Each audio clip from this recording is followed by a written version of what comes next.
Welcome to the Modern Medicine Movement Podcast with Dr. Thomas Hemingway.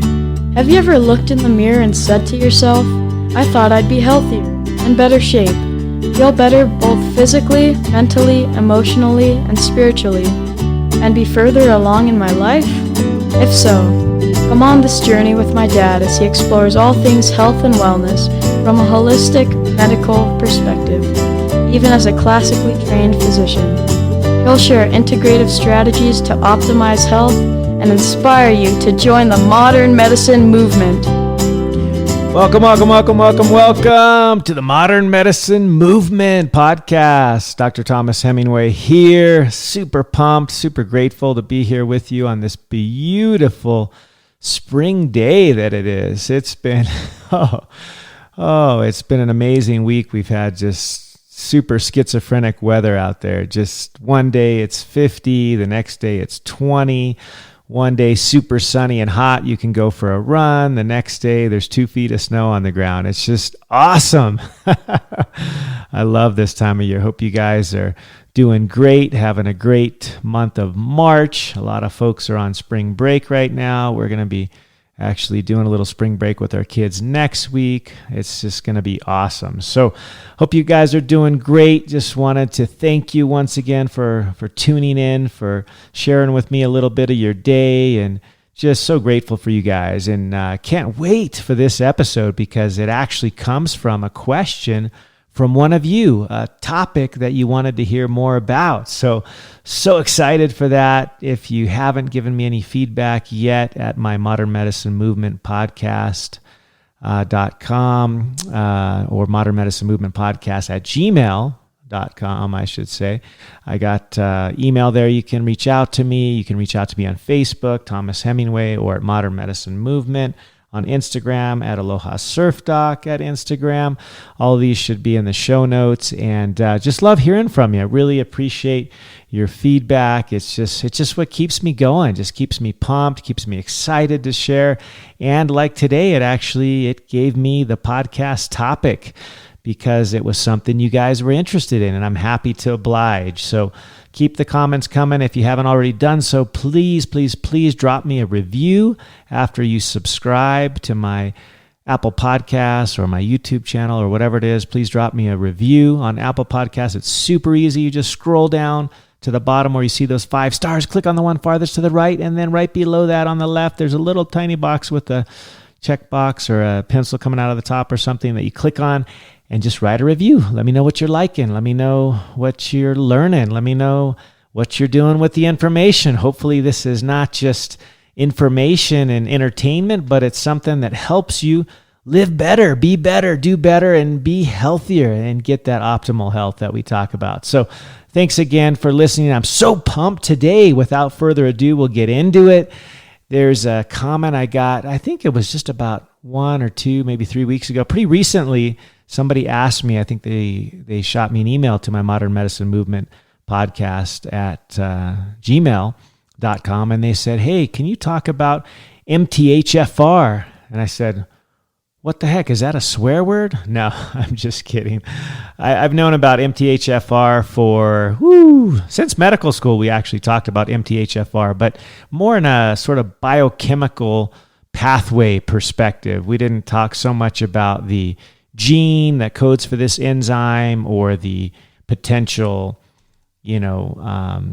health, ramifications of the variants or the polymorphisms or the mutations of this gene. I know I'd say probably the last 10, 15 years, this has gotten a lot of press in sort of naturopathic, functional medicine and sort of health venues out there. A lot of people have talked about MTHFR.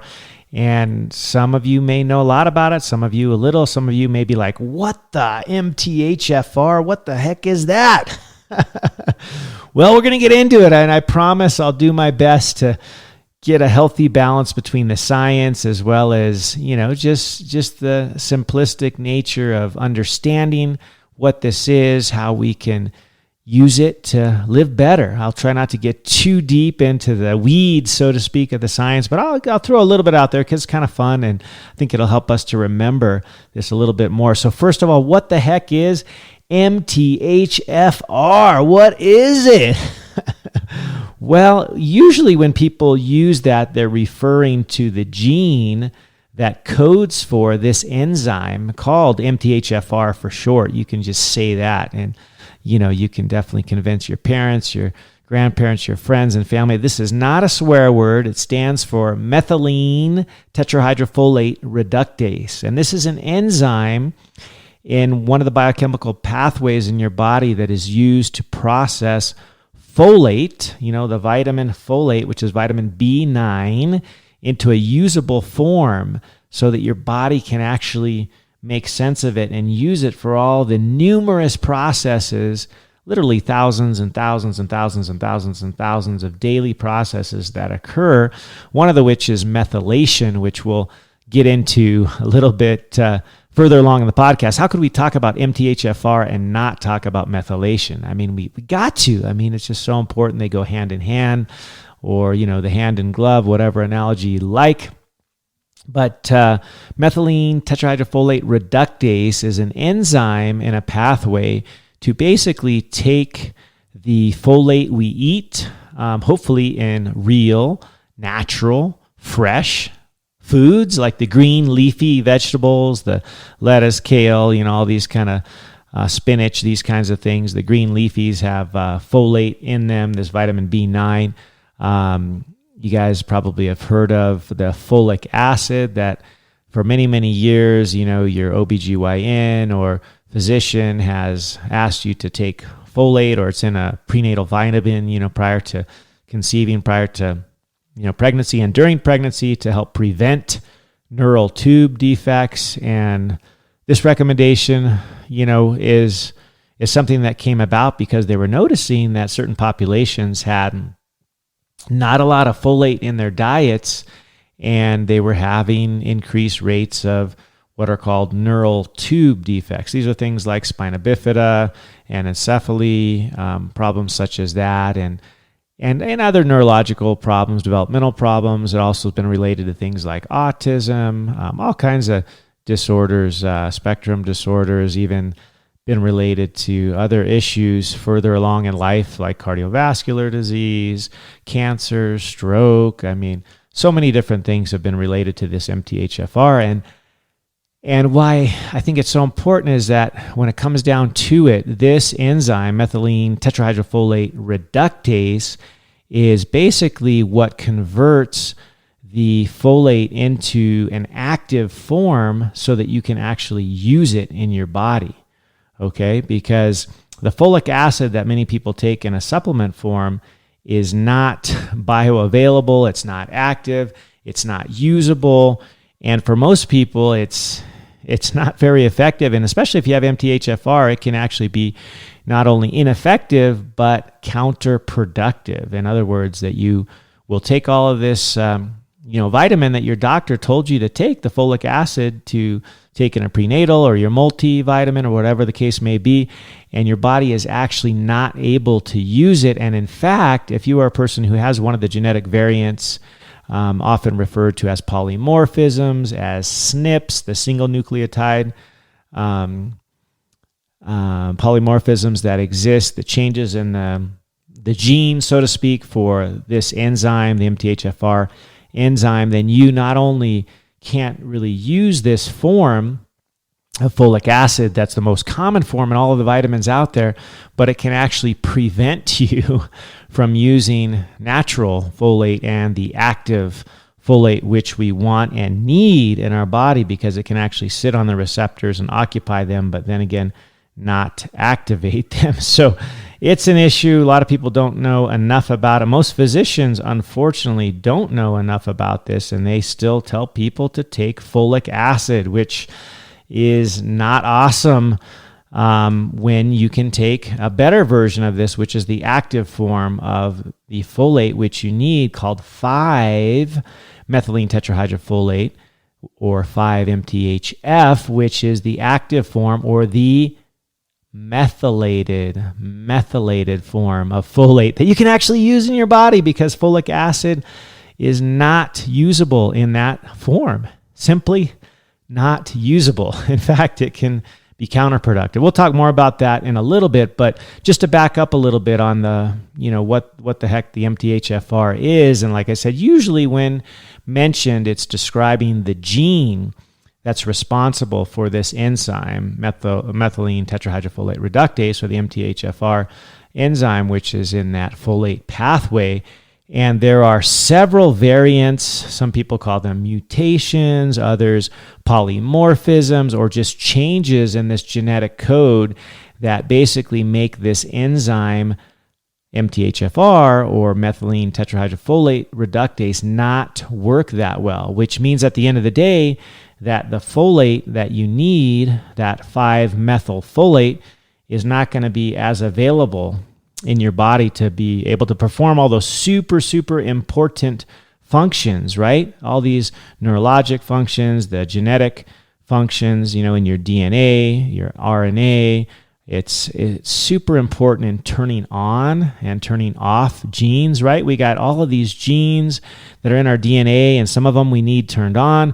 Other ones like oncogenes or cancer genes or other genes that aren't awesome, we want those things turned off. And this happens through that process of methylation that are referred to, and the MTHFR enzyme is responsible for that pathway and helping to turn on and off genes. And if you don't have the sufficient folate in your diet, or the active form, the 5-methylfolate, or the enzyme able to produce that active form, because actually, even if you eat all of the greens and leafies and all these awesome vegetables out there and things that have folate in them, if your MTHFR gene makes for one of these enzymes that doesn't work that well, you're not going to have the amount of bioavailable 5-methyl tetrahydrofolate in the active form for your body to use. And it's super, super important. Like I said, it's also known as, vitamin B9, right, or folate,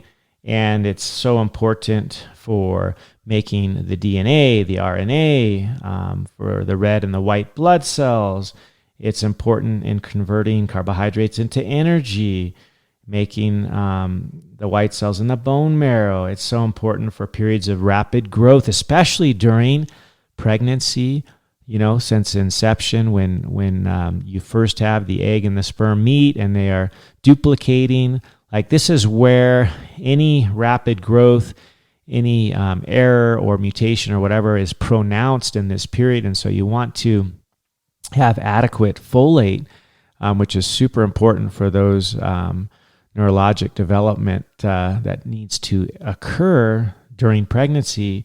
And that's why they always say it's important to have folate in the diet, or take a prenatal with folate. Unfortunately, like I said earlier, most OBGYNs and physicians at large don't know that the folic acid that they're recommending to most is not very effective, at least not nearly as effective as the active form, which is the 5-methyl tetrahydrofolate, which is the form your body can actually use, especially in those folks that have the MTHFR gene variants or gene mutations or polymorphisms that are out there, which basically make that enzyme, simply stated, the methylene tetrahydrofolate reductase enzyme, which makes the folate into the active form. Those that have the genetic variants make this enzyme less active.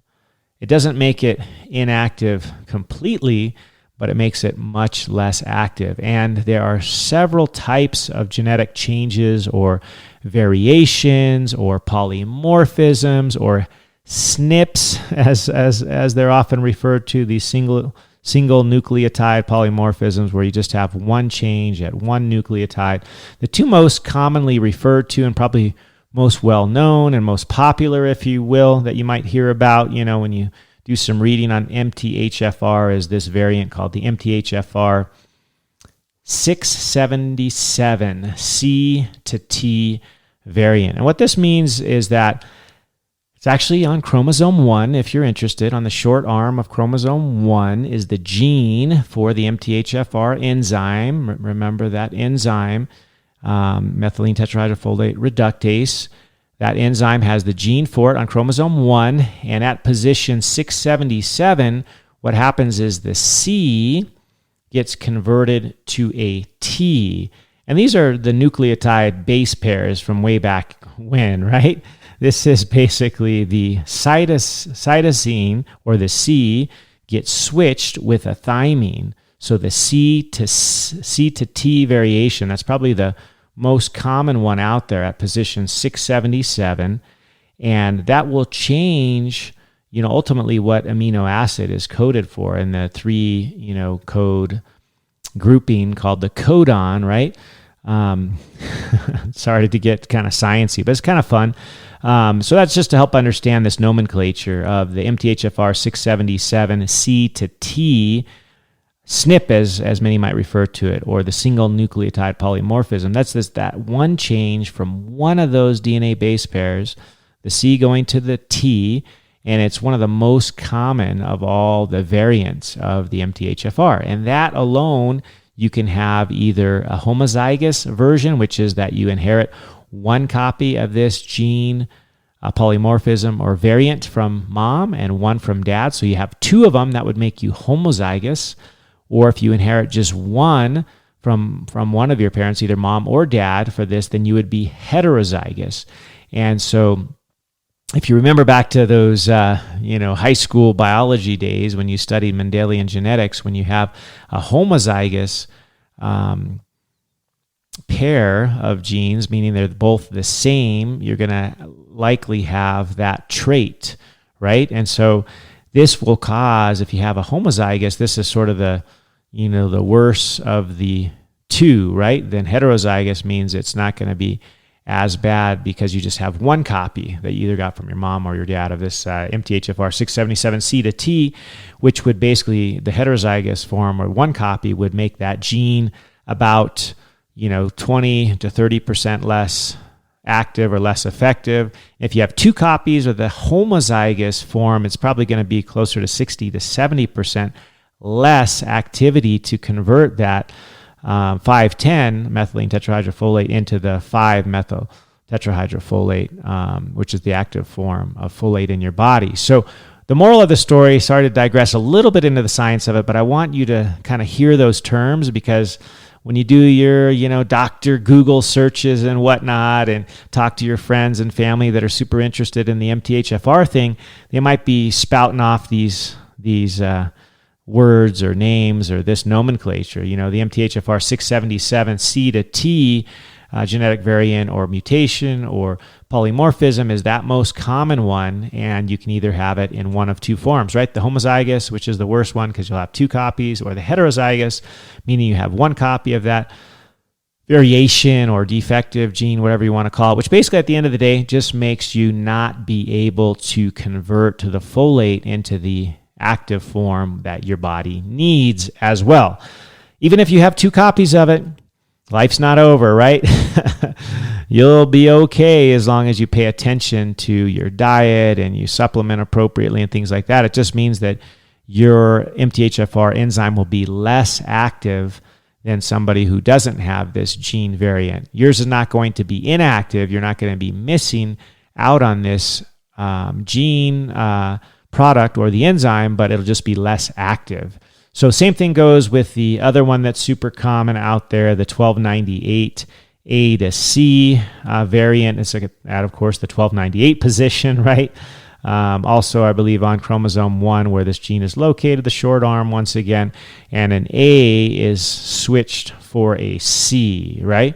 And so that's going to change that amino acid that's produced, right? You're going to go from an adenine to a cytosine, and that's going to change the codon, and so you'll get a different amino acid. And it'll change the shape a little bit of that enzyme or the configuration of that enzyme. And so if it's changed, it's not going to work quite as effectively, and your activity will go down of that enzyme. So that's kind of the basics of what MTHFR means from sort of a scientific perspective. It's basically the enzyme that is in the pathway of folate, making it available to the body in the bioavailable form. And the process that goes on in this conversion also is important in what's called the homocysteine metabolism, because the same enzyme, the MTHFR, converts homocysteine into methionine. And you don't want too much homocysteine building up in your blood because it's pro-inflammatory. There's been some studies showing that high levels of homocysteine can lead to things like heart disease, cancer, strokes, all kinds of, inflammatory conditions. Big surprise, right? Because we know inflammation is sort of the root of all disease, if you will. I did a whole podcast on that. And increased levels of homocysteine can be a sign that you're having problems with the MTHFR enzyme because it's not working so well. Because not only does it make the folate into the 5-methylfolate bioavailable form, but it also is used in that process to convert homocysteine into methionine, which is then later used in making proteins and things like that. And so super important to be able to have proper function of your MTHFR enzyme, methylene tetrahydrofolate reductase. And one of the ways you can find out if yours isn't working that well, you can get a simple blood test called a homocysteine level. And if your levels are significantly elevated, there's a decent chance that you may be carrying one or two of these genetic alterations or defects or mutations or polymorphisms. I prefer the term polymorphism because, at the end of the day, you still have this enzyme, the MTHFR enzyme. It can still work. You just have to pay more attention to your diet and your supplementation and things like that. You're not broken. There's nothing so wrong with you that you can't be healthy because you have this MTHFR thing. But knowing if you do have it, if you have symptoms of any of the inflammatory conditions that can be caused by this, there's lots of things linked to MTHFR. Like I said, it's sort of a pro-inflammatory state from the homocysteine levels, which tend to increase. There's indications that it may be related to not only things like cardiovascular disease, stroke, inflammation in the body, things like a lot of the psychological type disorders, depression, anxiety, even bipolar, all these kinds of things, autism spectrum disorders have potentially some roots with the MTHFR gene variation. And so if you think you might be at risk for this, have family members that that have it or carry it, you may consider getting tested because it's pretty simple to find out. You can do 2 tests I would recommend. One would be the homocysteine levels in the blood.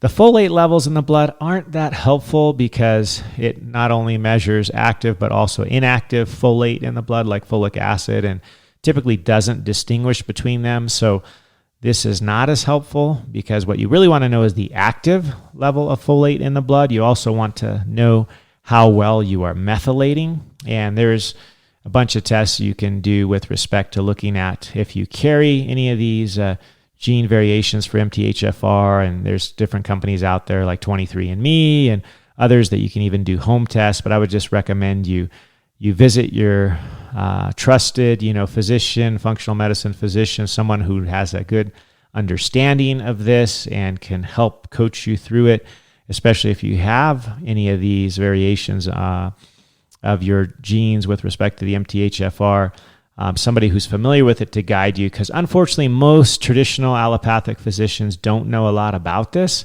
And this is not, criticism. It's just a simple fact. Most don't know much about it, and they don't learn a lot about it in medical school. I learned the name of this enzyme, but not the full gamut of all the things that it's doing with respect to not only the folate metabolism, but also the methylation, which is super, super important. I mean, literally thousands and thousands and thousands and thousands and thousands of methylation processes are occurring at any given second throughout our body. And this is something that we just absolutely need to have occur. This is not something that you want to not be functioning well. And it's a very simple, the actual process is pretty simple. You're just adding a carbon with 3 hydrogens attached to it. That's called a methyl group. But what that does is it does everything, like I mentioned at the outset. It can turn on and off genes. You've heard me talk about this whole notion of epigenetics in the past, where basically, although we have, a specific, gene or DNA sequence that we inherit, right? That's inherited from our parents.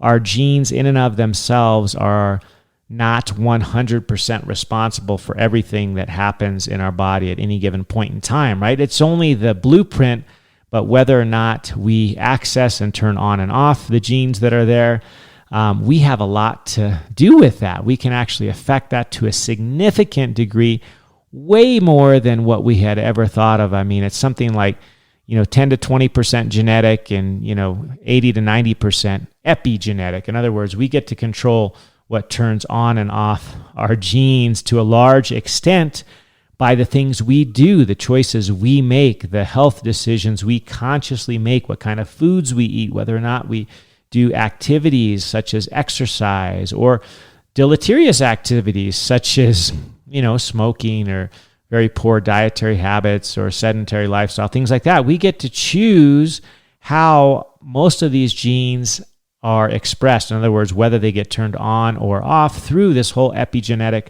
process, which is largely under our control, which is super, super awesome. And I think it's so amazing because we get to decide at the end of the day. It's largely up to us. We are not just victims of our genes, right?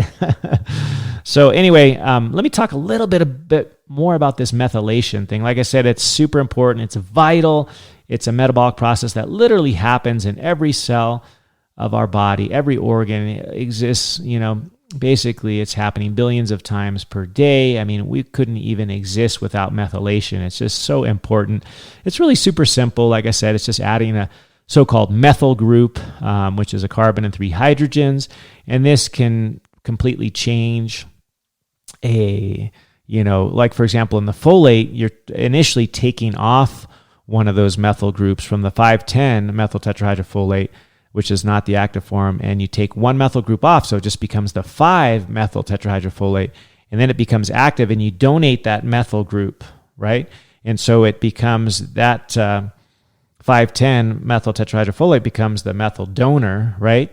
And then that's used for other processes such as the methylation that I talked about, the changing of the homocysteine into the methionine, and all these other important biochemical processes that occur in the body. It's in the biochemical world, like this is like chemistry 101, or I should say biochemistry 101 kind of stuff, just the transfer of a methyl group, but it's super important in a physiological perspective because as you pass along these methyl groups, you can make all sorts of important things in the body, things like carnitine, the enzyme CoQ10, the phosphatidylcholine, melatonin, creatinine, all these super important substances which are responsible, like I said, for either turning on and off genes, can basically be responsible for certain aspects of our metabolism. It's also helpful in the whole process that occurs largely in the liver, the biochemical processes that occur to detoxify,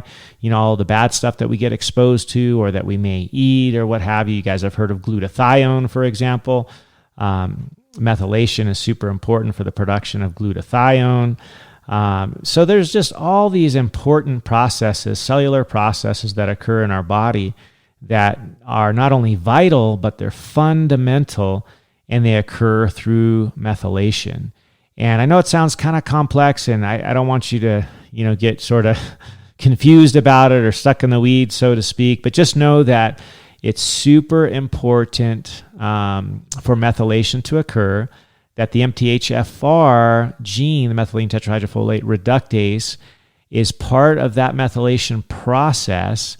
And if you have a deficiency in function of that gene, which is super, super common, up to 50 or more % of people tend to have one of these genetic variants, you may not have optimal function of the MTHFR gene. So you may also potentially not have optimal methylation. And that can cause all sorts of things like we talked about, everything from the inflammatory conditions we talked about to autism and spectrum disorders to the cognitive and behavioral issues like we talked about, depression, anxiety, even bipolar, all these kinds of things. And so it's important. It's important. So we need to pay attention to it.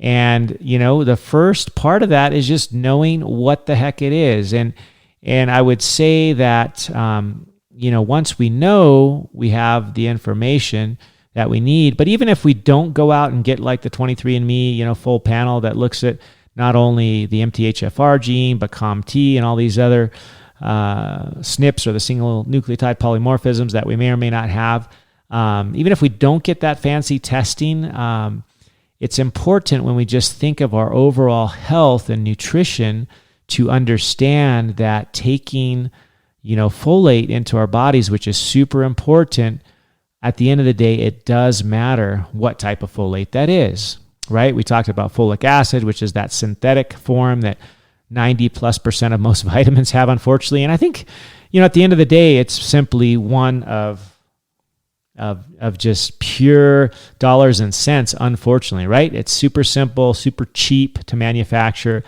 folic acid, even though it's not the bioavailable form. I think in this day and age, 2021, it's just, I hate to say unacceptable, but it's just not awesome for a vitamin to have the folic acid form, because it's just not bioavailable. And in fact, for people who have the MTHFR variant or mutation or mutations, it can make it even harder for them to be able to metabolize the folate into the active form if they're taking in this artificial or synthetic, folic acid. It does make a difference. It actually is super important if you're going to supplement with the bioavailable form, which is the 5-methyl tetrahydrofolate. So you've heard probably people talk about methylated vitamins, and they're usually referring to this exact thing, folic acid versus the 5-methyl folate, right? It may say 5-methyl folate on the label. It may just say methylfolate.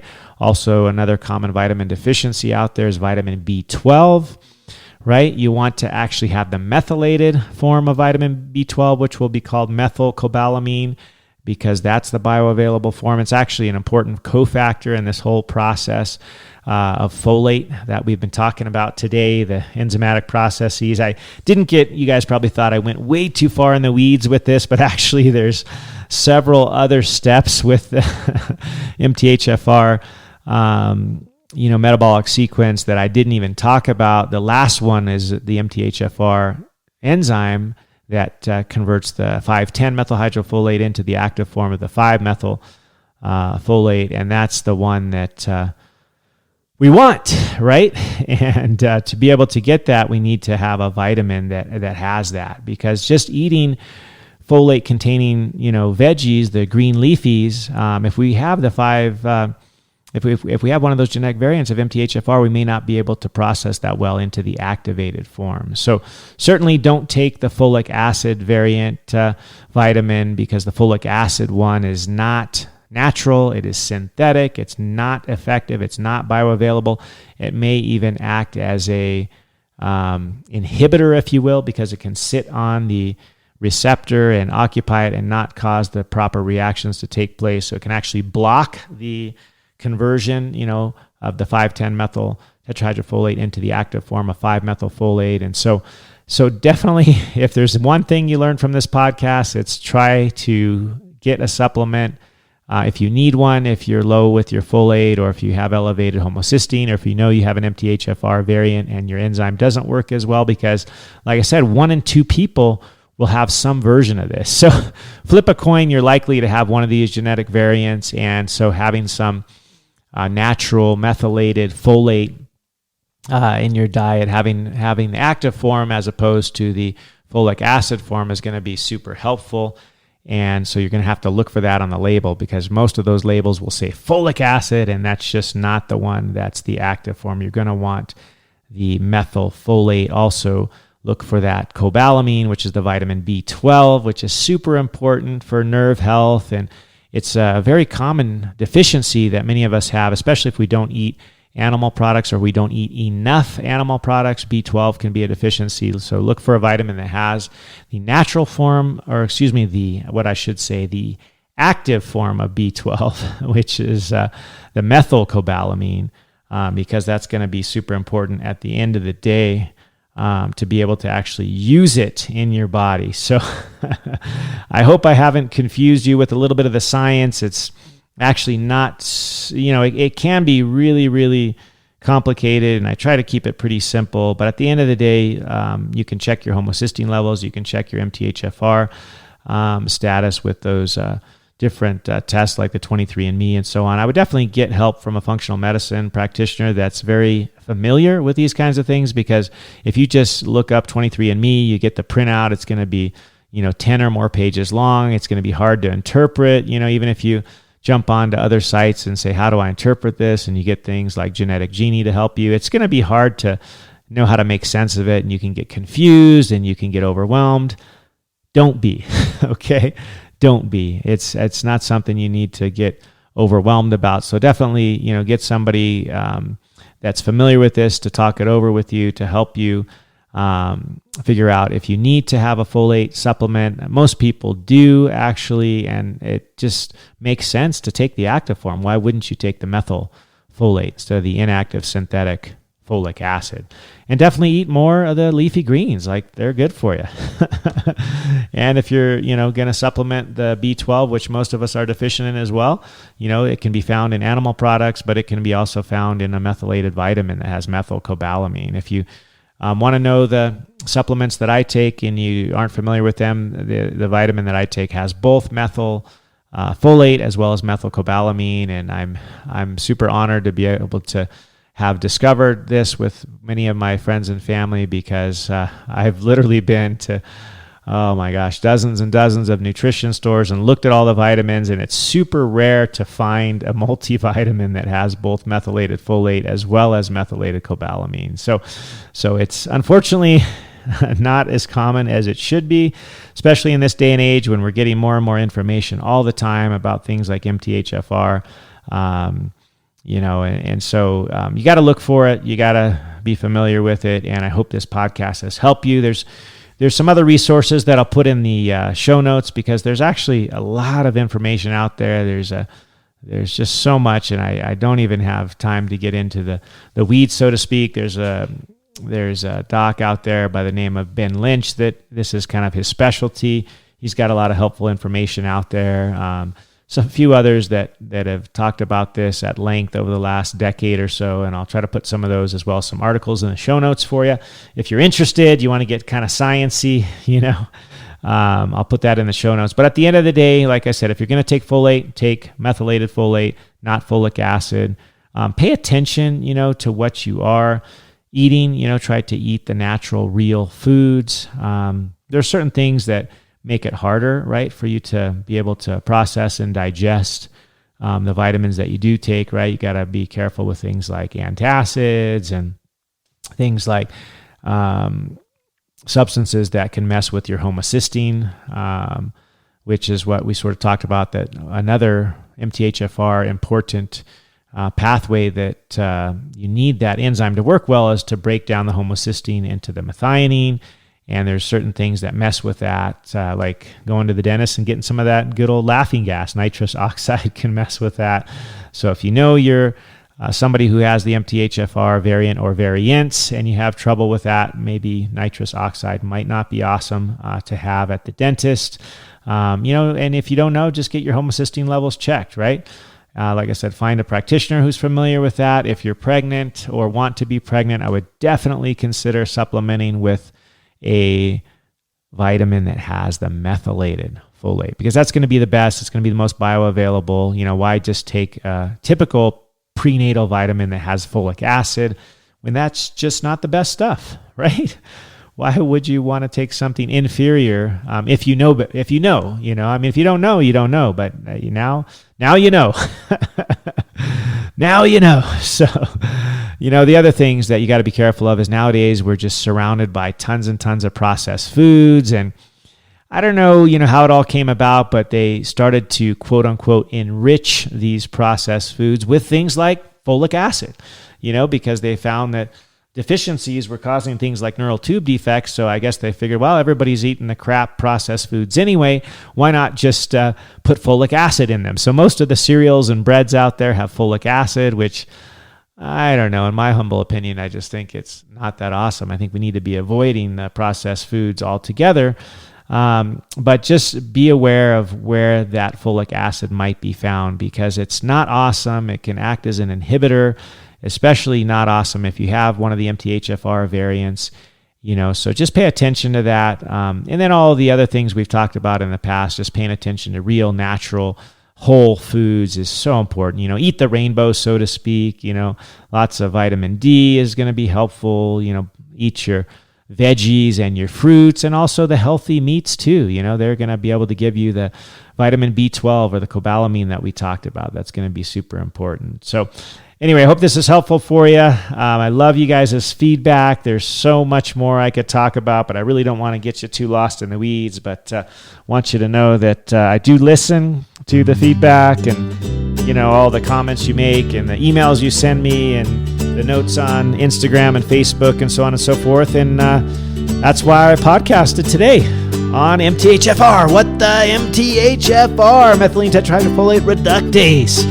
Because not only did you guys want it, but it's so common, right? 50% of people will have one of these variants. And what's interesting is I'll just mention this quickly in closing, but as I mentioned before, you're not just subject to your genes. You're not a victim of just your genes, because there's actually been some interesting work out there. I'll try to put the study in, but they took basically lots of infants and studied whether they had the MTHFR variants or not. They looked at all these different populations, and it was more common in certain groups in Mexico and also in Italy, but they found that the neural tube defects were almost non-existent in Italy, despite having a similar preponderance of the genetic defect, and that's because of the epigenetic factors, right? Their parents were eating a healthier diet with greens and lots of healthy oils, not the processed oils. They were eating, healthy natural meats. I mean, if you guys have ever been to Italy, oh my gosh, just thinking about it makes my mouth water. They just have an amazing diet.